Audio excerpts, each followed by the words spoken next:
لیکن ابھی تک اہل حدیث نوجوان کو یہ بات، یہ سازش سمجھ نہیں آ رہی کہ یہ آدمی پورے کا پورا کھل گیا. وہ سیدہ عائشہ طاہرہ مطہرہ صدیقہ صادقہ کو باغیہ قرار دے چکا، امیر معاویہ پر تلواریں سونپنے کی باتیں کرتا، ابو بکر و عمر پہ تنقید کرتا. اس کے باوجود بے وقوفوں کو سمجھ نہیں آ رہی کہ یہ اصل میں ہمیں ڈبونے کے لیے، ہمارے گھر میں نقب لگانے کے لیے اس نے چند ظاہری باتیں ہمارے جیسی اختیار کر کے ہمارے ہاں ڈاکہ ڈالنے کی کوشش کی کہ یہ ایک گھر ہے جو صحابہ سے کسی شرط کے بغیر محبت کرتا، یہ ایک طبقہ ہے جو صحابہ کے اندر فقیہ غیر فقیہ کی بحث نہیں چھیڑتا، یہ ایک طبقہ ہے جو تمام صحابہ سے محبت کرتا ہے، یہ کسی صحابی کو چھوٹا اور بڑا نہیں گردانتے، یہ وہ طبقہ ہے جو اب بھی دین کی ان تمام شرائط پر پورا اترتا ہے اور آج بھی اسی طرح سے کھڑا ہے. اس کے اندر نقب لگانے کے لیے ایک پلانٹڈ ایک قبیض کو لانچ کیا گیا اور آپ میں سے بہت سو نے قبول کر لیا. اور پھر ہمارے بچے ہم سے سوال کرتے ہیں جی وہ صحیح بات کرتا ہے. آپ نے حضرت عائشہ رضی اللہ تعالیٰ عنہ کے حوالہ سے بات کرتے ہوئے کچھ روایات بتائیں اور ان روایات سے لوگوں کو یہ سمجھ لگی، ایک عام تاثر بنا، یا کم از کم آپ کے ناقدین نے کہا کہ عوام میں یہ تاثر مقبول ہوا کہ آپ نے حضرت عائشہ کو ظالمہ، باغیہ، جہنم کی طرف بلانے والی کہا، بلکہ ایک موقع پر تو کہا کہ ان کے اعمال کی وجہ سے ان پر کتے بھونکے. تو علماء بتاتے ہیں کہ یہ تمام تر استدلال جتنے آپ نے کیے ہیں یہ ضعیف احادیث میں تحریف کرتے ہوئے کیے ہیں، جبکہ آپ کا اپنا ایک پمفلٹ ہے 5B کے نام سے جس میں آپ نے کہا ہوا کہ جو ضعیف احادیث ہیں وہ مسلک پرستی کی لعنت ہے. تو ضعیف احادیث کے استدلال علماء کہتے ہیں کہ جی بالکل صحیح، بالکل صحیح. میں آپ کو بتا دیتا ہوں، پہلی تو بات ہے کہ میں کیٹیگوریکلی ڈینائی کرتا ہوں کہ جتنے الفاظ انہوں نے استعمال کیے آؤٹ آف کانٹیکسٹ ایسے آئی نہیں ہے. سیدہ عائشہ سلام اللہ علیہا کی شان میں اگر کسی کی ویڈیوز ہیں تو میری ہیں، باقیوں کی صرف یہ ریپلائی ٹو انجینئر مدنی مرزا، اور آج کی نہیں ہے، سالوں سے اپلوڈ ہو رہی ہے. سیدہ عائشہ پہ جو واقعہ افک والی تہمت لگی جو بخاری مسلم میں آیا، اس کے اوپر میری تفصیلی ویڈیو ہے. سیدہ عائشہ کے فضائل کے اوپر میری تفصیلی ویڈیو ہے. سیدہ عائشہ پر جو رافضیوں نے بکواسیات کیے اس کے ریبٹل میں میری ویڈیوز ہیں. سیدہ عائشہ کا تو دفاع ہی ہم نے کیا ہے. اچھا پھر 5B ریسرچ پیپر میں سیدہ عائشہ کا نام جہاں آیا ہے رضی اللہ تعالیٰ عنہ اس کے ساتھ لکھا ہوا ہے، ام المومنین لکھا ہوا ہے. جب میں انہیں ام المومنین کہہ رہا ہوں تو اس کے بعد تو پھر بات ہی کوئی نہیں رہ گئی. جی میں اب جواب آپ کو دے دیتا ہوں. سوال تو آ گیا نا، تو جواب تو میں نے اپنی ترتیب سے دینا نا. سوال چونکہ آپ نے PhD تھیسس کھولا ہے، اتنی بڑی چیز ہے نا. آپ نے سوال مجھ سے یہ تو نہیں پوچھا کہ سیدہ عائشہ کے والد کا نام کیا تھا، وہ تو میں ایک لائن میں دیتا. آپ نے 5-6 الزامات اور پھر میری طرف منسوخ کیے تو مجھے اب کلیریفیکیشن کا پورا موقع ملنا چاہیے. ہاں جی. تو سیدہ عائشہ سلام اللہ علیہا کے حوالے سے ان کی شان میں جتنی ویڈیوز ہیں وہ میری ریکارڈ ہے. ذرا دیکھ لیں جا کے، میرا نام لکھیں، آفیشیل پیج سے اپلوڈ ہوئے ہیں. اچھا جنگ جمل کے حوالے سے میری ویڈیو اپلوڈڈ ہے تفصیلی، اور وہ میں نے ریکارڈ اس لیے کروائی تھی کہ ایک حدیث افک کے اعتبار سے سیدہ عائشہ پر الزام ہے اور ایک الزام ہے جنگ جمل کے حوالے سے. تو جو غالی رافضی حدیث افک کے حوالے سے بکواس کرتے ہیں ان کو تو میں نے کہا وہ کافر ہیں جو ان کے اوپر بدکاری کی تہمت لگائے. لیکن جہاں تک شیعہ کا اعتراض ہے واقعہ جمل کے حوالے سے، وہاں ان کا موقف درست ہے اگر اس میں غلوف نہ کرے. وہ مجھے اس لیے ماننا پڑا کہ میں نے ظاہر سیدہ عائشہ کا دفاع کرنا تھا، تو جب دفاع کرتے ہیں تو جو بات جتنی صحیح ہے وہ آپ نے ماننی ہے، جتنی غلط ہے وہ آپ نے غلط کہنا. پھر میں نے پورا اس کے اوپر پھر میں نے عمار بن یاسر کا خطبہ بتایا کہ ہم شیعہ علی ہیں حضرت عمار والے، کہ انہوں نے کہا کہ عائشہ دنیا اور آخرت میں تمہارے نبی کی بیوی ہیں، صحیح بخاری میں. تو اس کا مطلب یہ ہے کہ جو شخص یہ کہہ رہا ہے کہ دنیا اور آخرت میں نبی کی بیوی ہیں تو نبی کی بیوی کے ساتھ تو دشمنی کوئی کافر ہی کر سکتا ہے. ٹھیک ہے. اب رہ گیا کہ ان سے کوئی چیز مس ہینڈل ہوئی تو میں ان سے بھی ایک بڑی پرسنالٹی ہے، حضور کی بیٹی سیدہ فاطمہ سلام اللہ علیہا جو جنتی عورتوں کی سردار ہے، بخاری مسلم میں ہے کہ جنتی عورتوں کی سردار فاطمہ ہے سلام اللہ علیہا. ان کے بارے میں اللہ کے نبی اسلام فرما رہے ہیں کہ اگر میری بیٹی فاطمہ بھی چوری کرے گی تو اس کے بھی ہاتھ کٹیں گے. اصول اپنی جگہ.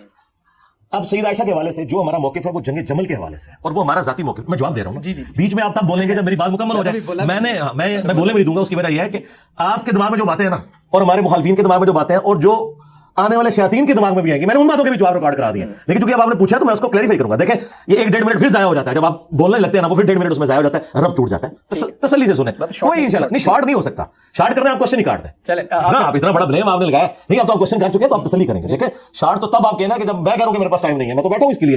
وہ آپ کا مسئلہ ہے نا. ٹھیک ہم پہلے میں اپنی ریکارڈنگ اس لیے لگاتے ہیں کہ کل کو آپ کا کیمرہ اس کا لوڈ نہ اٹھا سکا تو ہم اپنے آفیشیل پیج سے چڑھا دیں گے کہ بھائی ہم نے تو پوری بات کی تھی. اب ادھر واپس آ جائیں کہ سیدہ عائشہ سلام اللہ علیہا کے حوالے سے ہمارا جو اختلاف ہے وہ اختلاف ہے جو شروع سے ہی اہل سنت اس اختلاف پہ حضرت علی کے ساتھ کھڑے ہیں. یہ میرا اکیلے کا موقف نہیں ہے. وہ جو آپ نے جتنے الفاظ بولے میں ان پہ آتا ہوں. پہلے آپ بات سمجھ لیں کہ سیدہ عائشہ کی تعظیم کہیں ختم نہیں ہوئی ہے، لیکن وہ پیغمبر نہیں تھی، ان سے مسئلہ مس ہینڈل ہوا. وہ خود بھی روتی تھیں، ان کے بارے میں احادیث بھی موجود ہے، اہل سنت کے ائمہ نے نقل کی ہیں. میں بتاتا ہوں کن کن ائمہ نے نقل کی ہیں اور انہوں نے باقاعدہ اس کے اوپر کمنٹس کیے ہوئے ہیں. پھر میں بتاؤں گا وہ کمنٹس بھاری ہیں یا میرے کمنٹس بھاری ہیں. تو پہلے تو یہ چیز آپ ذہن میں رکھیں.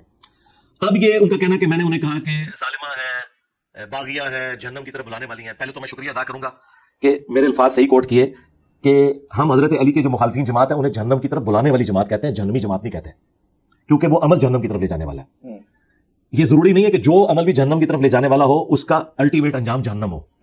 کیوں؟ انسان کی نیکیاں اس کی برائیوں پہ بھاری ہو سکتی ہیں, لیکن وہ عمل رہے گا. یعنی اگر کوئی صحابی بھی جھوٹ بولے یا آج کا انسان بھی, ہم اسے یہ کہیں گے کہ تیرا عمل جہنم کی طرف لے جانے والا ہے, لیکن جہنمی نہیں بولیں گے. عین ممکن ہے وہ توبہ کر لے, عین ممکن ہے کہ اللہ تعالیٰ اس کی نیکیوں کے بدلے اس کے گناہوں کو معاف کر دے. تو جہنم کی طرف لے جانے والی جماعت, یہ الفاظ بخاری میں 2812, یہ جو میں نے اس پہ بھی لکھ لگایا ہے نا, تقتلہ الفئۃ الباغیہ یدعوہم الی اللہ ویدعونہ الی النار. افسوس اے مار, تجھے ایک باغی جماعت قتل کرے گی, تو انہیں اللہ اور جنت کی طرف بلائے گا, وہ جماعت جہنم کی طرف بلائے گا. اچھا, اب پتہ ہے اس کے جواب میں وہ کیا کہیں گے؟ وہ کہیں گے کہ یہ جو ہے نا, یہ اصحاب صفین کے بارے میں آتا ہے, کیونکہ حضرت عمار بن یاسر تو جنگ صفین میں شہید ہوئے تھے, تو جنگ جمل والوں کو آپ نے اس میں کیوں گھسیٹ لیا؟ تو میں بتاؤں گا کہ نہیں, ایسا نہیں ہے. اس کی وجہ یہ ہے کہ خود یہ جو جمل اور صفین کے لوگوں کے دفاع میں حدیث پیش کرتے ہیں نا مسلم شریف سے, ادھر یہ وہی عقیدہ رکھتے ہیں جو ہمارا ہے. یہ کہتے ہیں کہ مسلم میں حدیث ہے کہ نبی علیہ السلام نے فرمایا کہ ان قریب میری امت میں اختلاف ہوگا تو میری امت 2 گروہوں میں بٹ جائے گی, اور ان میں سے ایک تیسرا فرقہ نکلے گا خوارج کا, اور ان دونوں میں سے اقرب الی الحق وہ ہوگا جو خوارج کے ساتھ قتال کرے گا. اب ان سے قتال جی جناب میں وضاحت کی قتال کا جو خوارج کے ساتھ قتال کرے. اب خوارج کے ساتھ قتال بخاری مسلم میں ہے کہ حضرت علی نے کیا. ابو سعید خدری کہتے ہیں اللہ کی قسم ہم نے قتال کیا نہروان کے مقام پر. وہ بشارت حضرت علی لے گئے, اور وہ اقرب الی الحق بھی ہو گئے, جس کا ترجمہ یہ کہتے ہیں حق کے قریب. ہم کہتے ہیں نہیں, حق کے قریب نہیں, حق والا. یہ عربی کا اسلوب ہے. قرآن میں بھی سورہ ال عمران میں منافقین کے لیے ہے کہ وہ اس دن ایمان سے زیادہ کفر کے قریب تھے. وہاں پہ بھی اقرب کا لفظ ہے. اس کا یہ مطلب نہیں کہ منافقین کے اندر ایمان بھی ہوتا ہے. یہ اقرب الی الحق کا مطلب ہے حق والا. اچھا, اب اسے پوچھیں یہ جو دوسری جماعت تھی یہ کون ہے؟ تو پھر آپ کو بتائیں گے وہ ہے جو قصاص عثمان ڈیمانڈ کرتے تھے. اب قصاص عثمان جو جماعت ڈیمانڈ کرتی تھی وہ کون ہے؟ تو وہ ان کے آگے 2 جز ہیں, ایک اصحاب صفین ہے اور ایک اصحاب جمل ہے. تو وہ اوورال نبی علیہ السلام نے 2 گروہ بتائے امت کے, تیسرا خوارج کا نکلا. ان دونوں میں سے ایک حضرت علی کا حق کا گروہ اور ایک مخالفین. جو مخالفین ہیں ان کی آگے سے 2 پارٹیاں ہیں. لہذا حضرت علی کے جو پولیٹیکل باغی ہیں, ٹی ٹی پی اس زمانے کے سیاسی باغین, اب میں نے ٹی ٹی پی نام رکھا ہے تاکہ آج عوام کو سمجھ آئے کہ ٹی ٹی پی کا کیا مطلب ہے. آج ہماری فوج ضرب ازبر فساد کیوں لڑ رہی ہے؟ کیا ہم نعوذ باللہ تحریک طالبان پاکستان کو کافر سمجھتے ہیں؟ نہیں, مسلمان ہے, اور ان میں سے بعض ان کے عقیدے باقی مسلمانوں سے بھی اچھے ہوں گے, داڑھی ہیں ان کی ماشاءاللہ, اللہ تعالیٰ انہیں ہدایت دے. میری دعائیں ان کے ساتھ ہیں کہ وہ مین اسٹریم میں آ جائیں. ہمارا اختلاف ہے ان سے پولیٹیکل, ہم انہیں جہنمی بھی نہیں کہتے نعوذ باللہ, کیونکہ ہم کہیں گے بھائی ہیں ہمارے بگوڑے ہو گئے. تو حکومت وقت نے پولیٹیکل اختلاف کے اوپر یہ کیا. سیدنا علی کے زمانے میں ٹی ٹی پی وہ تھے جو حضرت علی کے مخالفین تھے, جنہوں نے خلیفہ بد کے خلاف تلوار اٹھائی, ریٹ آف دی گورنمنٹ کو چیلنج کیا, خواہ وہ خوارج ہو خواہ وہ قصاص عثمان. کیونکہ قصاص عثمان بھی لینا تو حضرت علی سے آ کے بات کرنی تھی نا. تو مدینہ شریف تو کوئی نہیں آیا. آج کے پولیٹیکل لیڈر بھی دھرنا دینے کے لیے اسلام آباد جاتے ہیں, لیکن اس زمانے میں دھرنا دینے والے کوفے ڈائریکٹ پہنچ گئے قانون کو ہاتھ میں لینے, اس لیے حضرت علی نکلے. مدینہ شریف کوئی حضرت علی کے پاس نہیں آیا کہ حضرت کچھ کریں, ڈٹ کے جی ہم لیں گے. تو وہ ٹی ٹی پی تھے. جب ٹی ٹی پی تھے تو حضرت علی کو جنگ جمل لڑنی پڑی. اس کے بعد ڈاکٹر یار سوال نہیں کرنا تھا, میں نے آپ کو شروع میں کہا تھا کہ نہیں ایسے نہیں ہو سکتا میرے بھائی, آپ کفر اسلام کا فیصلہ کر رہے ہو. کنکلوڈ نہیں ہو سکتا, کنکلوڈ نہیں ہو سکتا, نہیں ہو سکتا. آپ نے 5-6 گالیاں میری طرف منسوب کی ہیں, وہ جب تک میں پوری کلیریفائی نہیں کروں کنکلوڈ نہیں ہوگا. یہ دنیا میں ایسا ہوتا نہیں ہے نا. آپ اتنے بڑے الزام لگا رہے ہیں تو میں جواب دوں گا نا. میں نے آپ کو پہلے کہا کہ آپ نے مجھ سے حضرت ابوبکر کا نام نہیں پوچھا, آپ نے پوری ڈاکٹرن پوچھی ہے, تو آپ سمجھیں. آپ بار بار لچ تلیں گے بیچ میں تو وہ شیطان گھس رہا ہے نا بیچ میں. یا تو آپ یہ سوال ہی نہ کرتے, جب سوال کیا تو پورا جواب لیں گے, کیونکہ آپ بہت سینسٹیو ٹاپک کر رہے ہیں نا. آپ کو ایک لمحے میں کیسے بتا دیا جائے کہ اتنا بڑا ایک اختلاف ہے یار. پوری دنیا میں 2 فرقے بن گئے. آج دنیا میں آپ کہیں چلے جائیں, سنیوں کے تو بے شمار فرقے ہیں, شیعہ کا ایک ہی فرقہ آپ کو ملے گا. سوڈان میں چلے جائیں سنیوں کا مالکی فرقہ ہے, لیکن اثنا عشری شیعہ وہاں پہ بھی موجود ہے. ملیشیا میں سنیوں کا شافعی فرقہ ہے, حنفی کوئی نہیں ہے, لیکن اثنا عشری شیعہ وہاں پہ بھی موجود ہے. پاکستان انڈیا میں حنفی فرقہ ہے, لیکن اثنا عشری شیعہ وہاں پہ موجود ہے.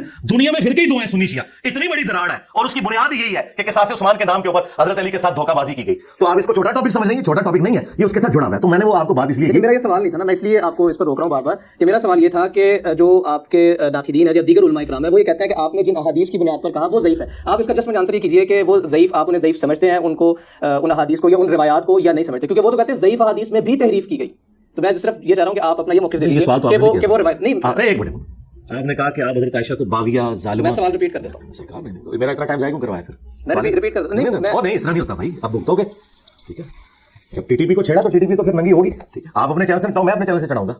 نہیں, سوال میں پہنچ چکا ہے, میں وہاں پہنچا نہیں ہوں نا, وہاں میں آتا ہوں نا, میں آ رہا ہوں وہاں پہ. لیکن آپ نے اتنے الفاظ, میں نے پہلے آپ کو مقدمہ سمجھانا ہے کہ مسئلہ کیا ہے, کہ یہ کوئی 2 بھائیوں کی لڑائی نہیں کہ ایک نے کہا کہ چکن بریانی بننی ہے, دوسرے نے کہا نہیں چکن پلاؤ بننا ہے. یہ ریٹ آف دی گورنمنٹ کا مسئلہ ہے. حضرت علی امیر المومنین ہے, اور ابو داؤد ترمذی میں حدیث ہے, تم بہت اختلاف دیکھو کہ میرے بعد میری سنت علیکم بسنتی و سنت الخلفاء الراشدین المہدیین. خلفاء راشدین کیا صرف حضرت ابوبکر عمر عثمان ہی حضرت علی نہیں ہے؟ تو جب حضور کہہ رہے تھے دین میں بدعتوں سے بچنا اور میرے خلفاء راشدین کو پکڑ لینا, تو حضرت علی کے دور میں جو بدعتی ان کے سامنے کھڑے ہوئے ہیں, ہم نے ان کا ساتھ دینا یا حضرت علی کا دینا ہے؟ کیا منکرین زکات کے بھی فالوور آج تک موجود ہے دنیا میں؟ نہیں ہے نا. حضرت علی کے بارے میں آپ نے اس حدیث میں تعریف تو انہوں نے کی ہے کہ یہ حضرت عثمان کے مخالفین کو تو بلوائی کہتے ہیں,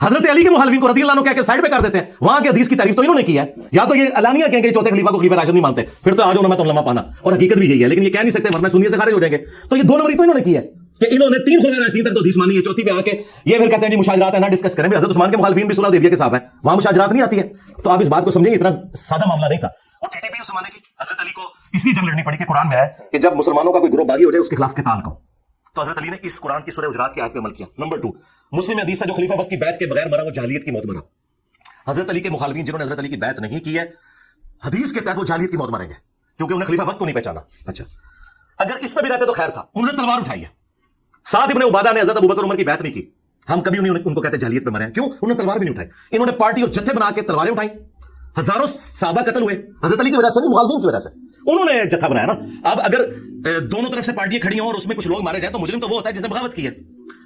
اب آخری بات جس کی طرف آپ آنا چاہ رہے تھے, جو حدیثوں کی حدیثیں بھائی میں نے بخاری مسلم سے پیش کی ہیں. اگر کوئی سمجھتا ہے وہ ضعیف ہے تو پھر ہم اس سے ان حدیثوں پہ ڈسکشن نہیں کریں گے. وہ پہلے اپنے آپ کو ڈکلیئر کرے گا کہ میں بخاری مسلم کو انجینئر صاحب کا اسٹوڈنٹ مانتا ہوں, بخاری مسلم افیکٹو تھے شیعہ مکتب کے, وہ گمراہ ہو گئے تھے. پھر ہم ان سے بخاری مسلم کی حجیت پہ بات کریں گے, حدیثوں پہ بات نہیں کریں گے. حدیث سے اس پہ بات ہوگی جو کہ میں بخاری مسلم کو صحیح مانتا ہوں. یہ 2812 میں نے اس لیے لکھ کے لگائی ہوئی ہے کہ یہ حدیث بخاری کی ہے. اگر کوئی کہتا ہے میں اس حدیث کو نہیں مانتا, اندر سے وہ اہل حدیث نہیں ہوگا, کیونکہ اہل حدیث کا موقف یہ ہے کہ بخاری مسلم کی تمام متصل الاسناد حدیث تتیس سے تھا. تو میں نے بخاری مسلم سے حدیثیں پیش کی. اب آج حدیث ہوب جو کتے بھونکنے والی تھی, کتے بھونکنے والی حدیث کو شیخ ناصر الدین البانی جو محدث اعظم ہے سعودی عرب کے, جن کو اس دور کا امام بخاری کہتے ہیں, اہل حدیث بھی اور دیوبند اور بریلوی بھی ان کی قدر کرتے ہیں. انہوں نے سلسلہ حدیث صحیحہ میں پورا چیپٹر باندھا حدیث ہوب کے اوپر, سارے صحابہ سے اس کو نقل کیا اور انہوں نے کم از کم 4-5 صفحے اس پہ کالے کیے ہیں. اور پتہ کیا انہوں نے جملے لکھے ہیں محدث اعظم سعودی عرب نے, وہابیوں کے امام نے. انہوں نے کہا کہ یہ کیسے مان لیا جائے کہ دونوں طرف کی پارٹی درست تھی, تو پھر جو ہزاروں مسلمان قتل ہوئے ان کا خون ہم کہاں تلاش کریں گے؟ اگر ہم کہیں کہ دونوں طرف والے ٹھیک تھے تو یہ ماننا پڑے گا کہ حضرت علی اور ان کے ساتھی درست تھے, مخالفین جو ہے نا وہ غلطی کے اوپر تھے. ٹھیک ہے, اچھا یہ انہوں نے لکھا. اچھا پھر اس کے بعد پاکستان, انڈیا, بنگلہ دیش میں جو ان کے محدث اعظم ہے شیخ زبیر علی زئی, ان سے تو میں نے ویڈیو میں ریکارڈ کروا لیا تھا حدیث ہوب کے بارے میں, کتے بھونکنے والی حدیث, وہ انہوں نے ویڈیو میں ریکارڈ کرا. اس پلانٹ ارتھ پہ جتنے بھی محدثین ہیں, بریلوی جو بندی اہل حدیث, میں آپ کے کیمرے میں چیلنج دے رہا ہوں, مجھے کوئی ایک بندہ بتائے جو ریناؤنڈ بڑا عالم دین ہو پاسٹ میں بھی جس نے حدیث ہوب کا انکار کیا ہو. سب کے سب نقل کرتے ہیں اور یہ کہتے ہیں کہ یہ کتے بھونکے, پھر حضرت عائشہ نے کہا مجھے واپس لے جاؤ. تو یہ اس بات کا ثبوت ہے کہ حضرت عائشہ جو ہے ان کو غلطی کا احساس ہو گیا تھا. خود محمد بن عبد الوہاب کا بیٹا عبداللہ سیرت الرسول میں اس نے یہ ساری باتیں لکھی ہیں. ہم سے پہلے ان کی کبھی جرت نہیں ہوئی تھی انکار کریں. اور میں بتاؤں یہ جو لوگ کلپ بنا رہے ہیں نا, ان کا جو اپنا استاد ہے نا اس وقت غلام مصطفیٰ ظہیر صاحب, جو زبیر علی ظہیر صاحب کے شاگرد ہیں, جن کے آگے سے شاگرد میرے خلاف کلپ بنا رہے ہیں, غلام مصطفیٰ ظہیر نے السنہ رسالے میں, جس میں ان کے ان چھوٹوں کے نام بھی لکھے ہوئے ہیں باہر, پورا ایک مضمون لکھا ہے حدیث ہوب کے دفاع پہ کہ اس حدیث کو کوئی جعلی نہ کہے. آج تک محدثین نے اس کا انکار نہیں کیا. اس حدیث کے اوپر میرا دعویٰ ہے اجماع امت ہے, کسی کا اختلاف نہیں ہے. بالکل جھوٹ بول رہے ہیں کہ ضعیف حدیث ہے, بالکل صحیح حدیث ہے. اب میں آپ سے ریکویسٹ کروں گا کہ آپ اس کو کنکلوڈ کر دیجیے. اچھا اب وہ آخری بھی الفاظ سن لیں, وہ جو ظالمہ والے تھے. ہاں پہلے تو آپ کو بتا دوں پولیٹیکل باغی ٹرم پولیٹیکل ٹرم ہے, دین سے باغی نہیں ہے. اور یہ ٹرم سیاسی ٹرم ہے جو حدیث میں آئی ہے, تقتل الحلفیات الباغیہ, راہ ظالمہ. وہ ظالم اس طرح نہیں تھا. وہ حدیث میں نے پیش کی تھی مجموع زوائد سے, جس کو امام حسمی نے صحیح کہا, اور یہ حدیث المعجم الکبیر طبرانی کے اندر موجود ہے. اس میں محدثین کی دو رائے ہیں, ایک پارٹی اس حدیث کو صحیح سمجھتی ہے, دوسری ضعیف. لیکن کتے بھونکنے والی جو حدیث ہوب ہے اس کو سارے صحیح سمجھتے ہیں. اس میں دو رائے ہیں. میں نے اس میں اس رائے کو اڈاپٹ کیا جو خود امام حسمی ابن حجر اسقلانی کے استاد نے اسے کہا کہ یہ حدیث صحیح ہے, کہ نبی اسلام نے فرمایا کہ اے علی عنقریب تیرا میری بیوی کے ساتھ جھگڑا ہوگا. تو انہوں نے کہا یا رسول اللہ میں بڑا بدبخت ہوں گا کہ اگر میں آپ کی وفات کے بعد آپ کی بیوی سے لڑوں. آپ نے فرمایا لیکن جب وہ ایسا کرے تو اس کو اس کے گھر تک پہنچا دینا. اس پہ جی اتنا صبر, اتنا زہر بھر کے آپ کے اندر بھیج دیا انہوں نے. میں تو تسلی سے آپ کا سوال سن رہا ہوں, آپ کے اندر اتنا بڑا زہر بھر دیا. اللہ تعالیٰ آپ کے دل سے اہل بیت کا بغض نکالے اگر کہیں پہ موجود ہے. تو اس میں الفاظ تھے میں بدبخت ہوں گا. آپ نے فرمایا نہیں, لیکن وہ جب ایسا کرے گی اسے گھر تک پہنچا دینا. تو اس میں میں نے کہا تھا کہ نبی اسلام نے فرمایا کہ حضرت علی نے کہا کہ میں ظالم ہوں گا, تو آپ نے فرمایا نہیں, ظالم وہ نہیں, ظالمہ وہ ہوگی جو سامنے والی ہے. وہ کہتے ہیں یہ الفاظ کریں, یہ الفاظ امپلائڈ ہوتے ہیں, جیسے ایاک نعبد و ایاک نستعین میں امپلائڈ ہے کہ بابے کو نہیں مدد کے لیے پکارنا. جب آپ کہیں کہ دو بندوں کا جھگڑا ہوگا اور ایک بندہ کہے کہ میں نے بڑا بدبخت نہ کرو, اسے کہتے ہیں نہیں, لیکن وہ جب ایسے کرے تو اسے پہنچا دینا, یہ امپلائڈ ہوتا ہے. تو میں نے بدبخت کی بجائے ترجمہ کیا ظالم. ظالم سب سے ہلکا لفظ ہے. ظالم کہتے ہیں جو اپنے حق سے ہٹ کر دوسری طرف چلا جائے, اور بدبخت یہ اس سے بڑی ٹرم تھی, میں نے اس پہ لائٹر لفظ استعمال کیا تھا. پھر انہوں نے کہا ظالم کا لفظ صحابہ کرام سے دکھایا, وہ میں نے دکھا دیا. المستدل العاقی میں اوپر تلے کتنی حدیث ہے کہ حضرت زبیر کو حضور نے کہا تھا کہ ایک وقت آئے گا تو علی سے لڑے گا, تو ظالم ہوگا. حضور سے میں نے ظالم کا لفظ دکھا دیا. دوسری بات, نبی اسلام نے وہاں پہ کہا کہ تو ظالم ہوگا جب یہ حرکت کر رہا ہوگا زبیر کے ساتھ. اور سلطان البیکی میں ہے کہ حضرت عمار بن یاسر نے کہا کہ اہل صفین کو یہ نہ کہو کہ کافر ہے, کو فاسق اور ظالم ہے. یہ الفاظ ہے. اور سب سے بڑی بات,